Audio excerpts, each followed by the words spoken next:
Hello everyone, welcome to my YouTube channel. My name is Gulefisha. आज मैं आपके लिए लाई हूँ बीए प्रोग्राम का सेमेस्टर 4 और हिंदी का ये हिंदी सी है। ठीक है, हिंदी सी आज मैं आपके लिए लाई हूँ। हिंदी सी का कौन सी बुक है? ये हमारी है आधुनिक भारत में भाषा। ठीक है, ये हमारी बुक का टाइटल है और बुक का पूरा नाम है हिंदी गद्य उद्भव और विकास। जो हिंदी गद्य था उसका उद्भव और विकास। हिंदी गा का मतलब हिंदी सी ही है।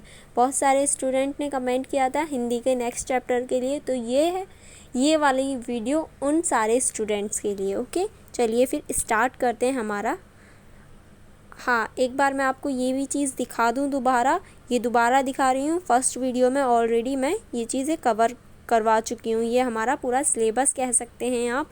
ये हमारी बुक की इंडेक्स है जिसमें इकाई 1 है जिसमें 3 चैप्टर हैं, इकाई 2 जिसमें 2 चैप्टर हैं, इकाई 3 जिसमें 3 चैप्टर हैं और इकाई 4 जिसमें 3 चैप्टर हैं। जिसमें कि इकाई 1 का फर्स्ट चैप्टर हम लोग कंप्लीट कर चुके हैं। आज हम सेकेंड चैप्टर करेंगे, उसके बाद में थर्ड चैप्टर करेंगे। ओके, आई होप आप सभी को ये समझ में आ गया होगा। चलिए फिर स्टार्ट करते हैं।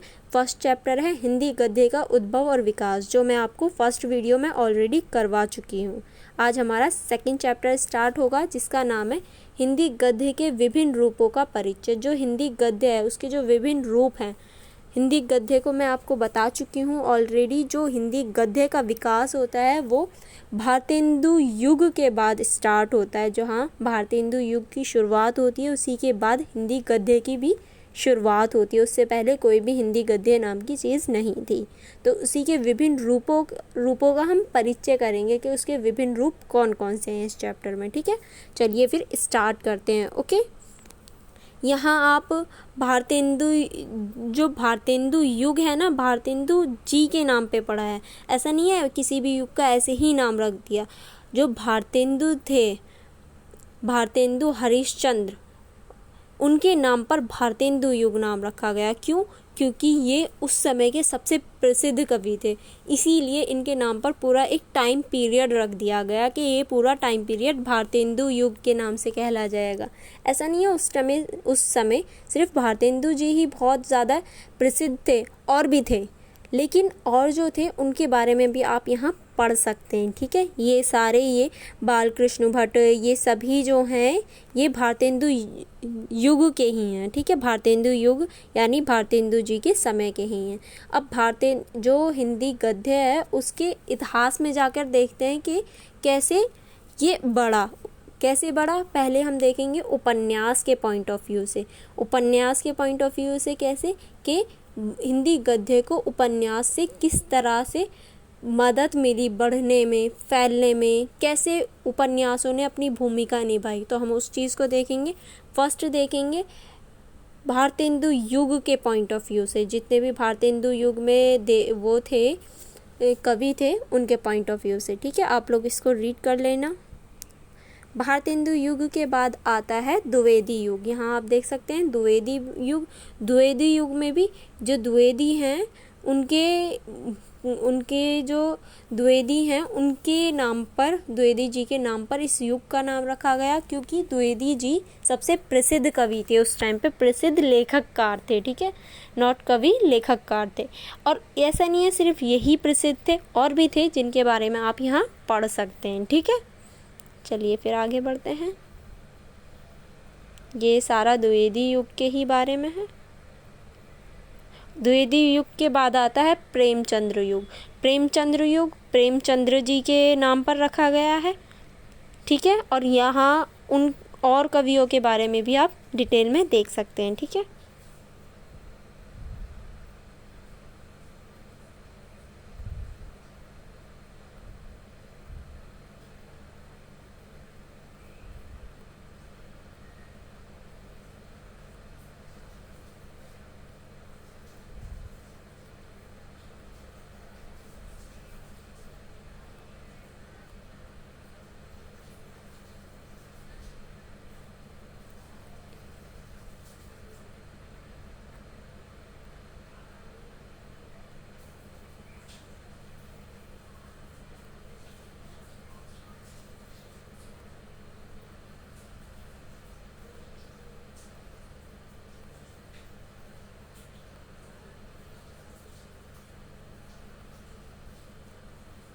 अब यहाँ जो है, यहाँ उपन्यास पूरे ख़त्म होते हैं। उपन्यास के पॉइंट ऑफ व्यू से जो हम देख रहे थे, भारतीय हिंदी साहित्य को, हिंदी गद्य को जो देख रहे थे, ठीक है।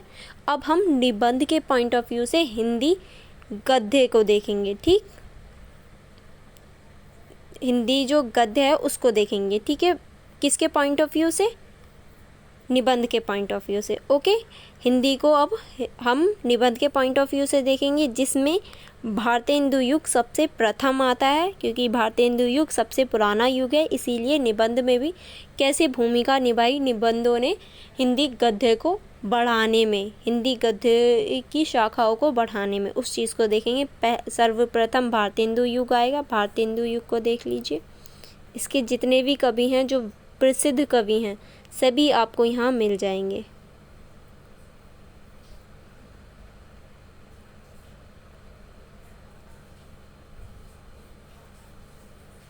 भारतीय हिंदू युग के बाद आता है द्विवेदी युग, क्योंकि ये सेकंड नंबर का युग है। मैं आपको जो हमने पहले देखा था उसमें भी ये सेकंड नंबर का ही है।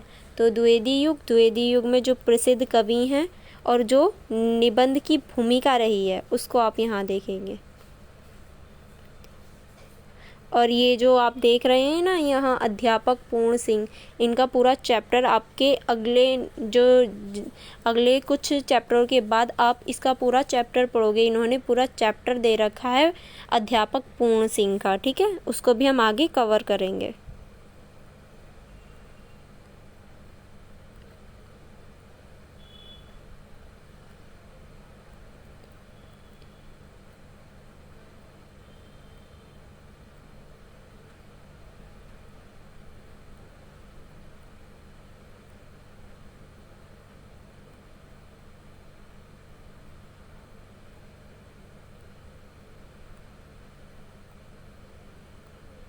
अब हमने निबंध के पॉइंट ऑफ व्यू से कवर कर लिया। अब आएगा नाटक। नाटक के पॉइंट ऑफ व्यू से, या नाटकों ने कैसे भूमिका निभाई अपने हिंदी गद्य को बढ़ाने में। अब नाटक दो प्रकार के हैं, प्राचीन हिंदी नाटक और आधुनिक हिंदी नाटक, ठीक है। दो प्रकार के नाटक आपको देखने को मिलेंगे, प्राचीन हिंदी नाटक और आधुनिक हिंदी नाटक।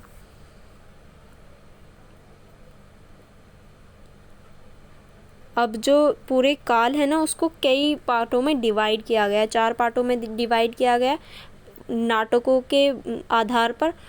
भारतीय हिंदू युगीन नाटक, द्विवेदी युगीन नाटक, ऐसे ही आप ये चारों देख सकते हैं। चारों को ऐसे डिवाइड किया गया। अब एक एक करके हम चारों को पढ़ेंगे। पहले भारतीय हिंदू युगीन नाटकों को पढ़ेंगे, ठीक है। जो भारतीय हिंदू युग के टाइम के नाटक थे, जिन्होंने महत्वपूर्ण भूमिका निभाई, या जिन लेखकों ने महत्वपूर्ण भूमिका निभाई।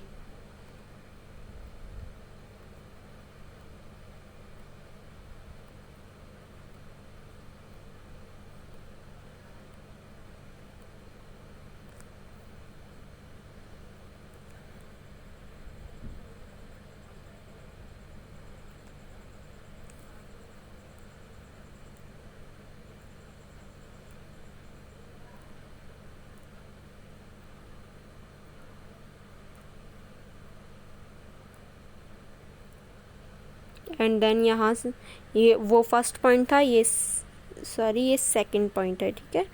द्विवेदी युगीन नाटक ये सेकंड पॉइंट है। चलिए फिर आगे बढ़ते हैं।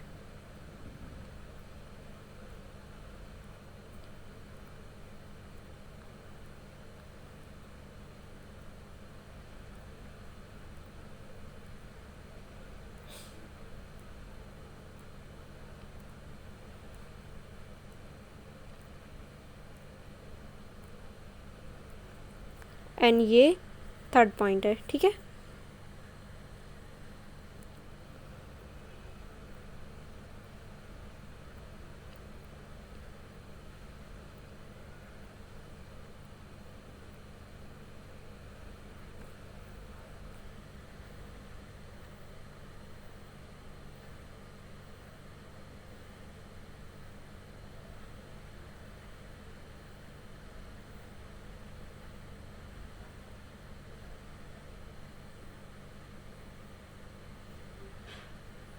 एंड देन ये हमारा 4 पॉइंट है, ठीक है। जो हम नाटकों को विभाजित करके पढ़ रहे हैं, ये उसका 4 पॉइंट है, ठीक है।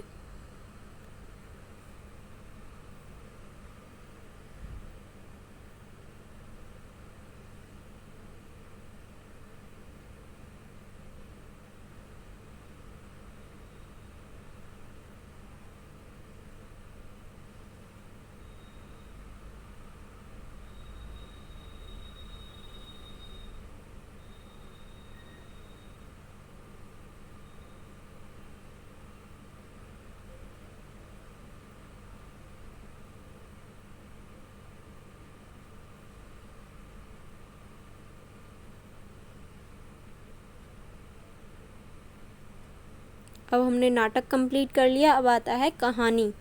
कहानी के पॉइंट ऑफ व्यू से या कहानी ने किस प्रकार योगदान दिया हिंदी गद्य को बढ़ाने के लिए, आप इसमें ये चीज़ देखेंगे, ठीक है। और कौन कौन से इम्पॉर्टेंट कवि थे जिन्होंने कहानियाँ लिखी या जिनकी कहानियाँ सबसे प्रसिद्ध हुई, जिन्होंने समाज पर बहुत ज़्यादा प्रभाव डाला।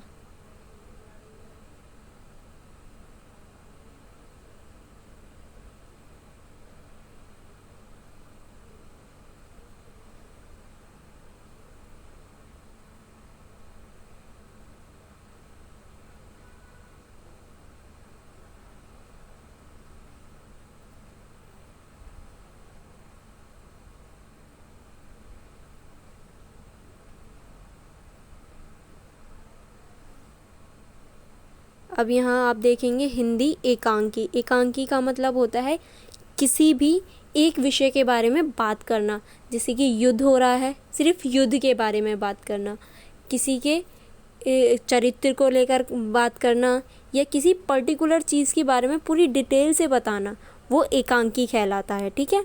तो आप यहाँ एकांकी को देखेंगे। हमारे आगे चैप्टर में एक एकांकी भी दे रखा है, ठीक है, आप उसको भी पढ़ेंगे।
देखिए यहाँ हमारा चैप्टर पूरा फिनिश होता है।